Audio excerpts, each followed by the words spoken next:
after the interview, I've got a story to tell Steve, and you might want to stick around. It's a good one. Excellent. So, but take it away. Here's Steve Gonsalves. Good morning. How are you doing today, Steve?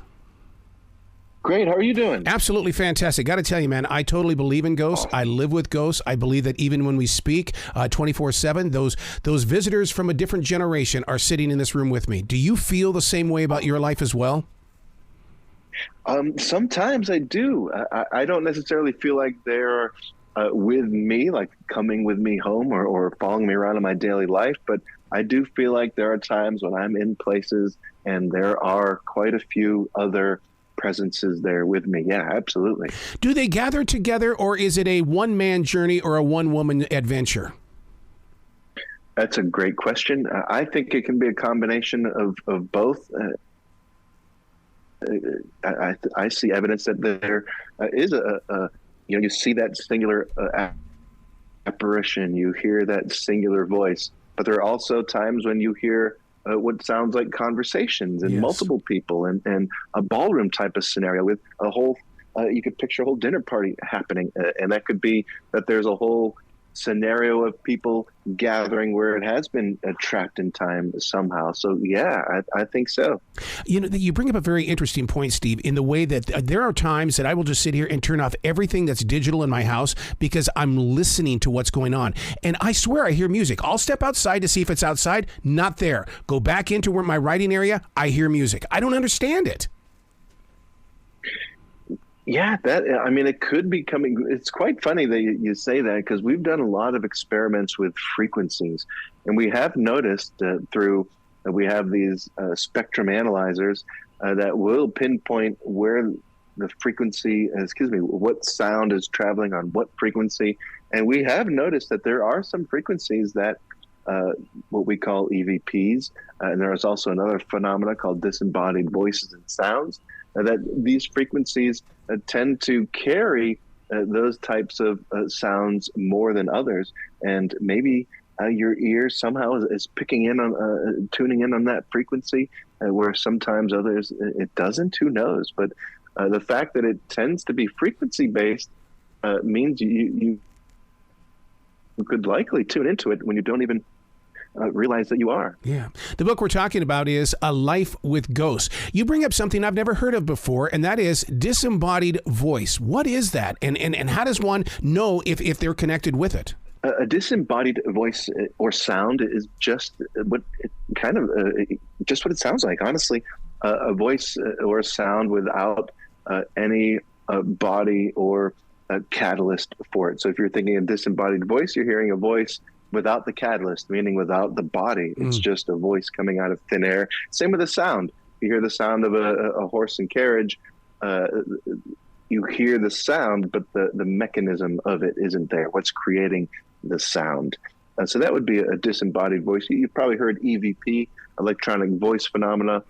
Same thing, but that's just captured through the electronics and not necessarily heard with your ears. Did you hear any sounds while you were putting these paragraphs together? Because, I almost feel like that somebody was tapping on your shoulder saying, hey, don't forget this, Steve. Don't forget this. Well, proverbially, yeah, there were times it's like, hey, don't forget this story, your own sort of internal muse.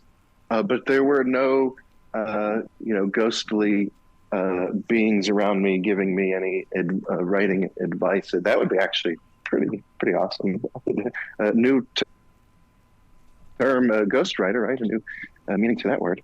So do you think that ghosts or spirits are friendly? Because, Hollywood has really painted this picture of how evil they are. But yet I feel like that it's just a continuation, a conversation, or maybe just a jolt of energy that's been here for a while, and I happen to walk through it. Yeah, that's a great observation. You seem pretty tuned in to these experiences, which is really awesome. But I think very much that same way. They are in life as they are in death. If the person was a little more jovial when they're alive, you are seeing that kind of phenomena in the haunting. And if they were a bit of a sour person when they were alive, it seems like the phenomena follows suit. But then you have those inherently kind of evil type of hauntings that you come across where a lot of people may call them a demon. Yeah. But that might also just be somebody who was a complete, butthead when they were alive. These paranormals, do you see them as being former humans, or is it possible they're aliens? They're from a different area of the universe. Another great question. What's interesting is the more I dive into physics and particle physics, especially, the more that when I talk to physicists, all of them believe in other dimensions. None of them believe in ghosts and the paranormal, but they believe in the paranormal, but they do believe that there will be a scientific explanation eventually for what we think is paranormal.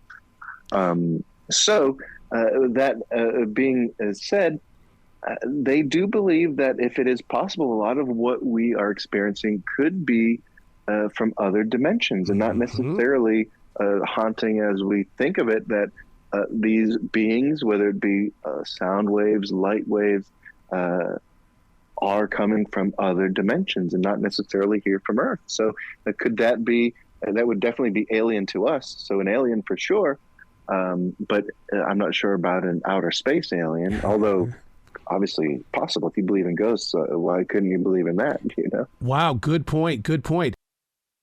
So is there something in the soil that attracts the paranormal? Because it always seems like, it's in a certain area where things are starting to happen. But here, I believe it's in the rocks, in this forest in South Charlotte, North Carolina. There are stories in these rocks, and there's something living in these rocks.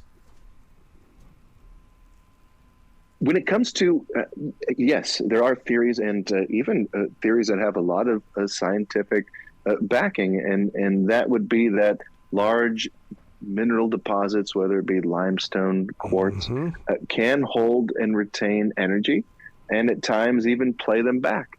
The physicists that I have talked to have told me that in order for it to be played back, there needs to be some sort of cataclysmic event, whether it be an explosion or a little earthquake or some sort of gas pocket, and then the energy can play back or be released. So that is all definitely possible.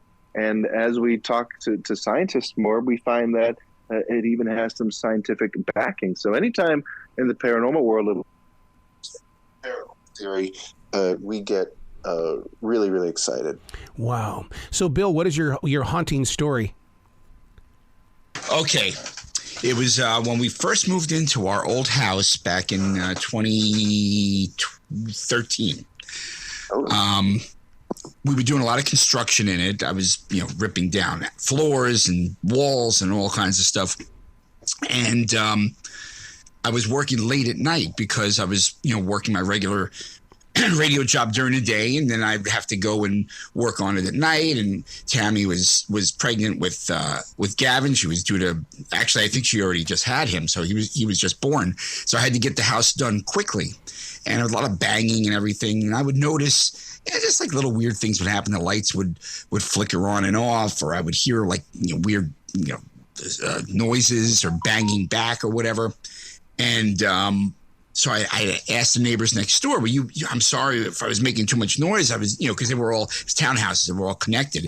I said, I'm sorry, I heard you banging back last night. And they're like, we weren't banging back. We didn't hear a thing. We didn't hear one thing. I was like, oh, okay. So now fast forward, there was a lot of weird things going on in the lights. We had a hi-hat changing colors, and we have our dog at the time, Zach, was barking at different things, and but that we didn't think about. Wow. So now fast forward, wait a second, this is fast forward to we had a show to do. We had like this dance freestyle 80s thing to DJ. So we had one of my coworkers come in and babysit Gavin. He was, again, only a few months old, and she came with her daughter. And again, still the house was still in some kind of, disarray because it was still under construction a little bit. So we left, we went to go do the show, and we came back, and, they left, and Tammy was at the top of the stairs, and I took Zach out for a walk, and I came back, and she said, what did you say? And I was like, I didn't. What do you mean? What did I say? She's like, you just called me. I was like, I didn't call you. I was just out walking the dog. So now fast forward to Monday. This was Saturday night, early Sunday morning. Fast forward to Monday. I see my coworker at work, and she tells me that, while they were watching Gavin, her daughter was in the kitchen, and she heard her mom call her from the living room. So she went in, and she's like, what's up? It's like, I didn't call you. Oh, yeah. But she heard her name being called. So then they sat down, and they went to get up, and they couldn't get up. Yeah. They felt like they were being held down by their ankles, and they couldn't get up. And Zach started barking, of course, as always, or whatever. So, and then they said that there was a weird smell in the dining room, almost like a chemical type of smell or whatever. So, all right, okay. So now, fast forward maybe another week or two, we're talking to our other neighbor on the other side. Well, it turns out that the guy that used to live in her unit killed himself in the dining room by drinking antifreeze. Oh God! That was the smell that they smelled in the dining room. Like terrible. Oh my God! Oh my God! So the chemicals. Wow. We didn't know anything about. We didn't know anything about any of this. And she didn't know anything about any of this, my coworker. So it all kind of like fit together at this point where, okay, somebody died next door. Wow. And he was very, very odd person too, from what I understand. In fact, the SWAT team came once for him. Yeah, this was years ago. So, but anyway, I don't know the whole story about that, but that was pretty much it. That's when we realized, okay, wow, all these things were not just things that happened. It must be for a reason. And he's here. Once we stopped the construction and making all the noise and everything, it for the most part stopped.